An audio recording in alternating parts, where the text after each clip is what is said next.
بسم اللہ الرحمن الرحیم۔ میں اپنے سارے بیرون ملک پاکستانی، میرے اوورسیز پاکستانیوں، اب سب کو ایک پیغام دینا چاہتا ہوں۔ اس وقت جو پاکستان کے اوپر یہ کرونا کا اتنا بڑا عذاب آیا ہوا ہے، جو ساری دنیا میں آیا ہوا ہے، اور کرونا کی وجہ سے جو لاک ڈاؤن ہم سب کو ساری دنیا میں جو لاک ڈاؤن ہوا ہے، اس کے جو اثرات ہیں، اس سے بدقسمتی سے دنیا میں بھی، لیکن ہمارے ملک میں جدھر پہلے ہی حالات اچھے نہیں تھے، غربت بڑھ رہی ہے۔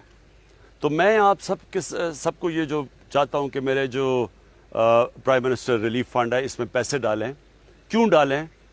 کیونکہ صرف آپ کو ایک آسان چیز سمجھاتا ہوں کہ کیوں ضرورت ہے ہمارے فنڈ کو، آپ کے پیسے کی۔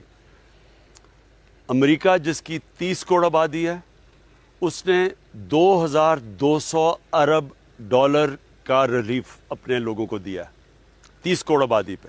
پاکستان جس کی 22 کروڑ آبادی ہے، ہم نے جو ٹوٹل ابھی تک پیسہ جمع کیا ہے ریلیف کے لیے، وہ ہے 8 ارب ڈالر۔ جرمنی اور جاپان نے 1,000 ڈالر کا ریلیف دیا اپنے لوگوں کو، ان کی آدھی آبادی ہے پاکستان سے۔ اس لیے میں چاہتا ہوں کہ سارے اوورسیز پاکستانیز آپ شرکت کریں، اس ریلیف فنڈ میں پیسہ ڈالیں، ضرورت ہے آپ کی۔ اور انشاءاللہ ہم اپنی یوتھ سے، اپنی ٹائیگر فورس سے، اپنے اوورسیز پاکستانیز کی ڈونیشن سے انشاءاللہ ہم اس کرونا کی جہاد میں کامیاب ہوں گے۔ شکریہ۔